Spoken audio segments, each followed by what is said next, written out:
Assalamualaikum warahmatullahi wabarakatuh. Waalaikumsalam warahmatullahi wabarakatuh. Alhamdulillahilladzi arsala rasulahu bil huda wa dinil haq lidhirahu 'ala dini kulli wa kafa billahi syahida. Asyhadu an la ilaha illallah wa la syarika lahu wa asyhadu anna Muhammadan abduhu wa rasuluh. Allahumma shalli 'ala Muhammad wa 'ala Muhammad. Amma ba'du. Bapak yang dirahmati Allah, yang pertama adalah kita panjatkan puji syukur kepada Allah Subhanahu wa taala yang telah memberikan banyak sekali nikmat dan semuanya sehingga sampai hari ini kita bisa mengikuti acara in-house training atau IHT yang akan dilaksanakan nanti sekitar 20 menit. Dari materi acara yang bisa nanti kita sampaikan, yang pertama adalah pembukaan, yang kedua doa, yang ketiga ice breaking, yang keempat presentasi, yang kelima tanya jawab, dan yang keenam penutup. Bapak Ibu yang dirahmati Allah, untuk pemateri pada kegiatan hari ini nanti Pak Murdi yang akan menyampaikan banyak hal tentang KOS, sehingga mudah-mudahan kita sebagai pelaksana di sekolah nanti bisa melaksanakan dan bisa membuat materi KOS ini dengan sebaik-baiknya, sehingga nanti sekolah kita paling tidak menjadi pembeda dari sekolah-sekolah yang lain. Mari kita buka acara IHT ini dengan doa masing-masing. Berdoa mulai. Bismillahirrahmanirrahim. Selesai? Menuju acara yang berikutnya yaitu ice breaking. Nah, ice breaking pada saat ini nanti langsung saja nanti akan disampaikan oleh pemateri agar nanti pemateri bisa lebih luasa menyampaikannya sehingga dalam penyampaian nanti bisa disampaikan dengan sebaik-baiknya. Kepada Bapak Al-Ustadz Murdianto, waktu kami persilakan. Terima kasih Bapak Muslih atas waktu dan arahannya. Assalamualaikum warahmatullahi wabarakatuh. Waalaikumsalam warahmatullahi wabarakatuh. Alhamdulillahirabbil alamin. Puji syukur pada Allah Subhanahu wa taala atas segala limpahan nikmatnya. Selawat serta salam juga tidak lupa kita aturkan pada Nabi Muhammad SAW. Pada Bapak Ibu yang kami hormati, pada kesempatan kali ini masih semangat Bapak Ibu? Masih. Semangat. Ya, lihat dari semangatnya, dari wajah-wajahnya, alhamdulillah kondisi pandemi kita masih bisa belajar bersama, bisa sharing bersama. Dan nanti harapannya pada pertemuan kali ini kita bisa memahami. Jadi tujuan kita pada materi kali ini adalah mengetahui minimal komponen dari kurikulum operasional sekolah dan juga pada akhirnya karyanya nanti kita bisa membuat bersama terkait dengan KOS tersebut. Oke, untuk memulainya kita mungkin sambil bisa untuk menyemarakkan biar tercerahkan dan terbuka pikiran kita bermain sebentar dengan bermain kata, ngoten nggih. Nggih, kita mulai nanti saling bersautan saja. Ada 10, harapannya nanti kami mulai dari satu kata, harapannya 10 ini kita coba kekompakannya, nanti membentuk kalimat apa tidak gitu. Gitu nggih. Yang pertama ya, kita mulai dari saya. Nanti monggo. Nanti saya tunjuk, nanti selanjutnya menunjuk yang lain juga. Harapannya menjadi di akhir menjadi kalimat yang bermakna nanti.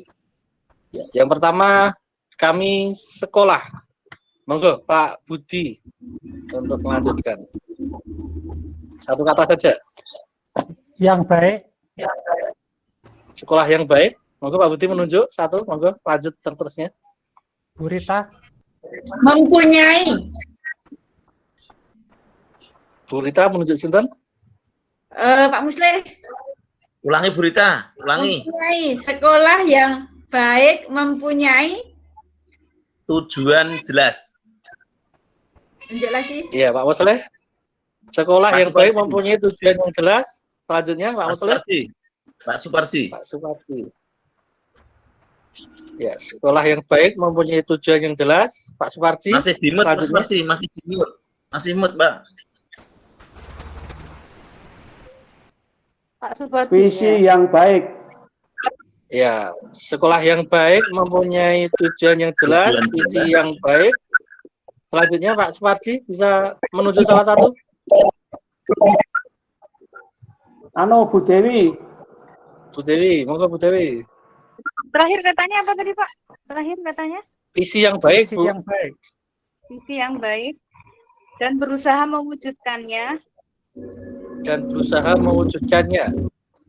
Ya. Sekolah yang baik harus mempunyai tujuan yang jelas, visi yang baik, dan berusaha mewujudkannya.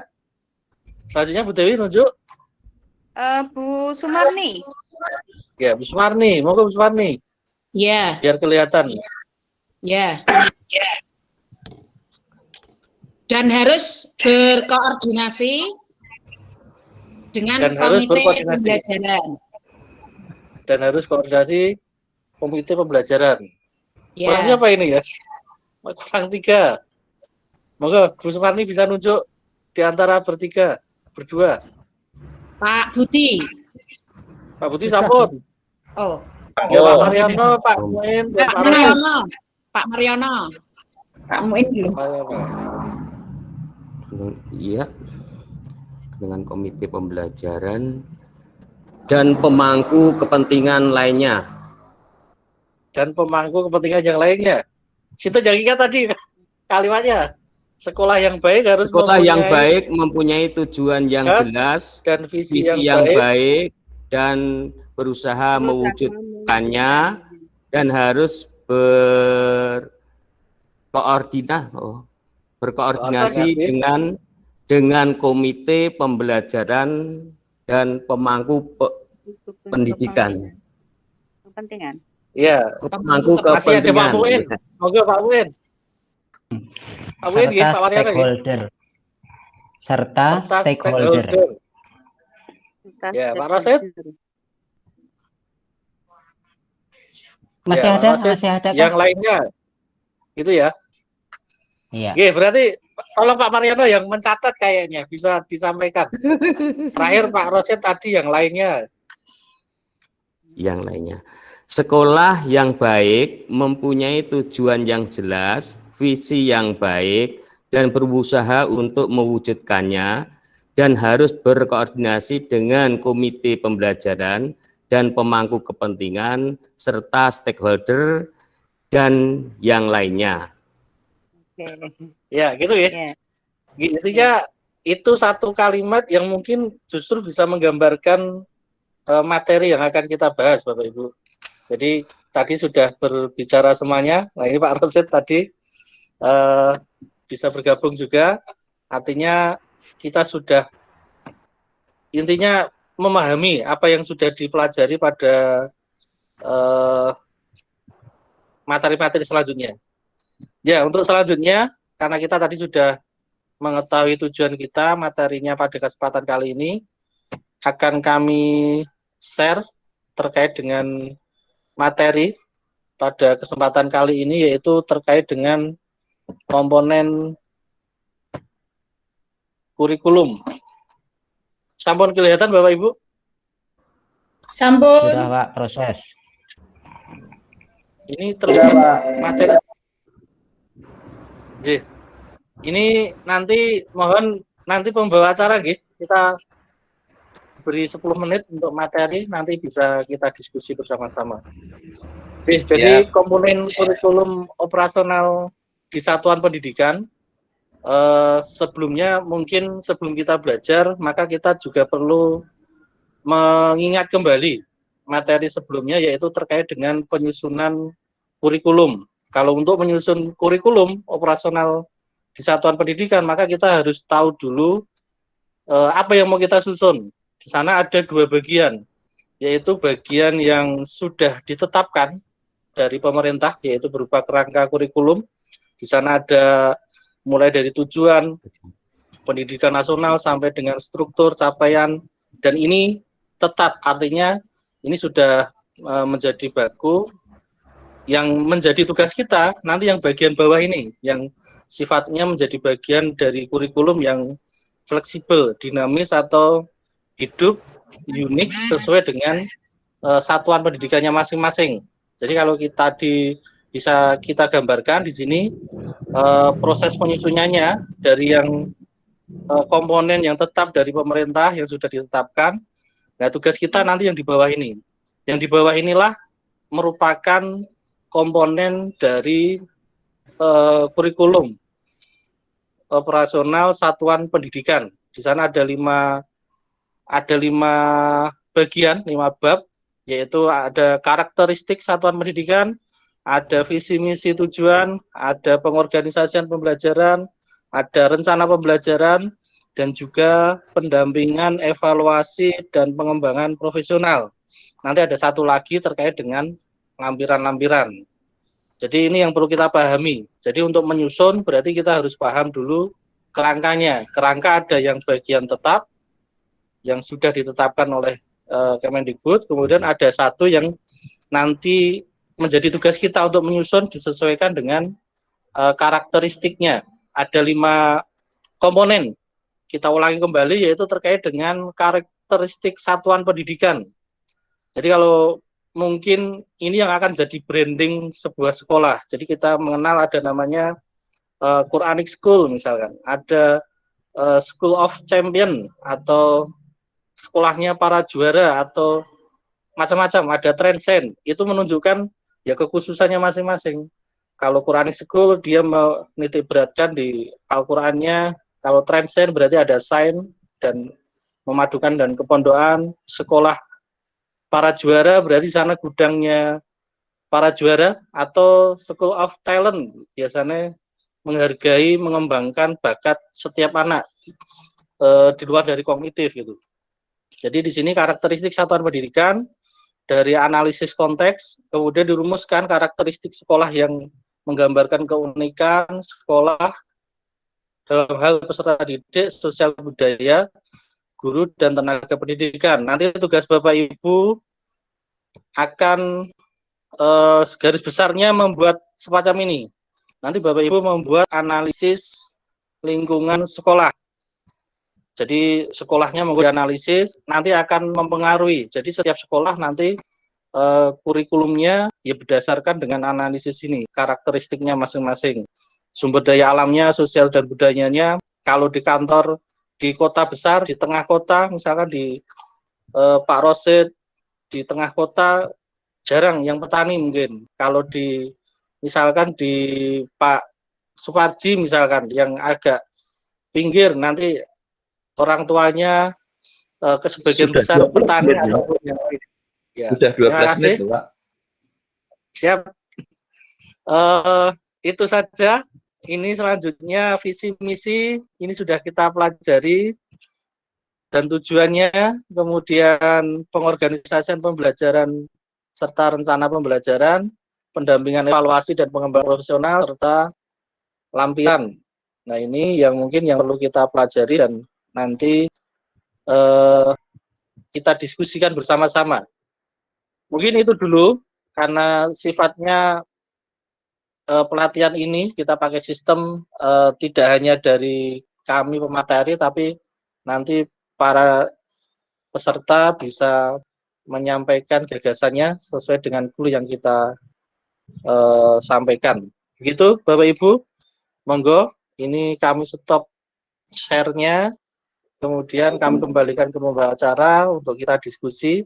Kami hanya memberikan pemantik saja. Terima kasih. Assalamualaikum warahmatullahi wabarakatuh. Waalaikumsalam warahmatullahi wabarakatuh. Oke, demikian tadi paparan dari Pak Murdianto mengenai KOS. Mudah-mudahan kita bisa memahami. Nah, untuk permen pertama, karena ini sudah 13 menit, jadi tinggal kira-kira 7 menit saja kalau 20 menit. Monggo ada satu pertanyaan saja. Monggo siapa yang mau tanya? Bu Rita, monggo mau tanya apa? Oke, monggo Ibu. Siap, saya tanya ya Bapak, untuk komponen KOS itu ada karakteristik satuan pendidikan.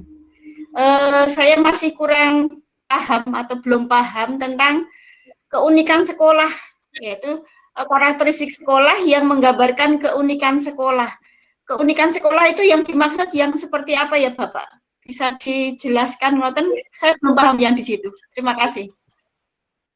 Ya, terima kasih.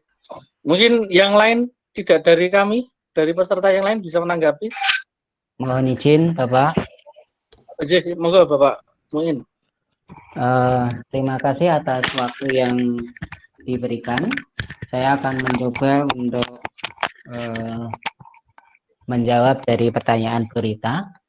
Sepaham saya yang namanya karakteristik satuan pendidikan, nanti kita akan, yang pertama kita akan bercerita tentang kondisi baik lingkungan, sosial, dan budaya di sekolah kita, termasuk nanti kita bercerita tentang peserta didik, kemudian pendidik. Yang diceritakan apa? Yang diceritakan tentang bagaimana kalau pendidiknya itu kualitas akademiknya, kemudian kemampuannya, kemudian peserta didiknya juga diceritakan tentang kondisi sosial ekonomi, kemudian keadaan keluarga dan lain sebagainya. Kita juga bisa untuk mendukung karakteristik satuan pendidikan kita adakan analisis baik itu kemampuan, kemudian kelemahan, kemudian tantangan yang dimiliki sekolah, sehingga memang nanti setiap sekolah itu akan berbeda satu dengan yang lain. Setelah kita tahu kondisi real di sekolah kita masing-masing, nanti baru menuju misi. Demikian, terima kasih. Ya, terima kasih Bapak Muin. Ada yang berbeda pendapat? Ada yang menambahi? Bisa menambahkan, Pak? Monggo, Bapak. Ya, saya hanya menambahkan saja atau mungkin melengkapi yang disampaikan Pak Muin. Kalau kita lihat katanya unik, unik itu artinya kan berbeda dengan yang lain. Jadi artinya berdasarkan analisis kondisi sekolah tadi, pasti satu sekolah dengan sekolah yang lain itu berbeda. Nah, disitulah sekolah itu dikembangkan. Tentu keunikan ini bukan asal beda ya. Yang satu merah, satu putih itu tidak se ekstrim itu. Tetapi kita mengambil apa justru yang unggul dari analisis lingkungan sekolah tadi, unggulannya apa yang kita jadikan yang khas, yang unggulan di sekolah kita. Disitulah keunikan kita. Jadi keunikan itu menurut saya justru menuju pada keunggulan sekolah, bukan asal beda dengan sekolah yang lain. Itu Pak, terima kasih tambahan saya. Ya, terima kasih Pak Budi. Ada lagi kalau tidak ada, berarti kesimpulannya seperti itu berita. Jadi nanti dari dua pendapat ini. Monggo Pak, Ibu. Oh iya, terima kasih. Ini hanya sedikit aja. Tadi sudah disampaikan, sudah lengkap sekali. Untuk analisis ini ada potensi internal dan potensi eksternal. Yang mana ini yang menyangkut internal adalah sekolah, tenaga kependidikan. Terus yang eksternal ini bisa menyangkut dengan orang tua ataupun wali murid. Hanya tambahan aja Pak, terima kasih. Oke, terima kasih Bu Marni. Mungkin Pak Rosid, semuanya mohon bisa memberikan satu matur nuwun. Jadi saya cuma nambahi saja, ya. Saya sepakat dan apa yang tadi disampaikan di awal Pak Mur maupun Pak Budi, Pak Muin, Bu Marni, Bu Rita berkenaan dengan karakteristik satuan pendidikan. Jadi kita kalau ke belakang dulu kenapa muncul sekolah bertaraf internasional, itu kan berarti menjadi karakteristik sendiri. Dia ciri khususnya apa? Kalau SD Bukuran 1 ini Pak Parji, atau SD-nya Pak Muslih Gemolong 3, Bu Rita yang SD Pongsari itu, nah, orang itu akan melihat, ketika melihat oh ini lulusannya SD Pongsari itu ya itulah karakteristiknya. Atau ini lulusannya SD Aisyah Gemolong. Jadi karakter yang dipunculkan itu yang seperti apa, itu yang menjadi titik tekan pengembangan sekolah. Jadi kalau ngene Pak Muslih niku kan berbasis dari olahraga, kemungkinan menjadi sekolah yang berbasis olahraga. Jadi anak-anaknya yang nanti lulusan di situ menjadi pemain sepak bola kabeh apa pemain badminton kabeh. Karakteristiknya, karakter dan ciri menonjolnya adalah sekolah olahraga. Nggih, tinggal 1 menit Pak Mun. Nggih, matur nuwun. Oh, nggih. Terima kasih, ngoten. Bu Dewi, Pak Mariono. Ada satu kata yang bisa disampaikan? Ya, kalau tidak ada, pada intinya Oh iya. Pada intinya seperti itu, nggih. Kita tadi sudah dipahami bersama-sama bahwa komponen ada beberapa komponen tadi nanti harus disesuaikan dengan karakteristik, tidak boleh fotokopi atau copy paste antara satu sekolah yang lain sama, tinggal ganti nama. Tapi kita sekolah penggerak harus betul-betul disesuaikan dengan satuan pendidikannya masing-masing. Tugas selanjutnya dari Bapak Ibu pesertanya adalah nanti ada LK tentang menganalisis sekolahnya masing-masing, nanti dikembangkan menjadi visi, misi, tujuan. Harapannya besok sudah dapat diselesaikan. Terima kasih. Mohon maaf jika ada yang kurang. Assalamualaikum warahmatullahi wabarakatuh. Waalaikumsalam warahmatullahi wabarakatuh. Demikian tadi paparan singkat dari Pak Murdianto yang mudah-mudahan bisa mencerahkan kita semuanya dan bisa mengilhami kita semuanya. Terima kasih atas pertanyaan dari Bu Rita juga yang telah memantik pikiran kita sehingga semakin terbuka dan Pak Muin semuanya. Dan mudah-mudahan kita bisa menangkap dari materi yang disampaikan. Untuk para penghujung acara pada pertemuan hari ini, mari kita tutup dengan hamdalah. Assalamualaikum warahmatullahi wabarakatuh. Waalaikumsalam warahmatullahi wabarakatuh.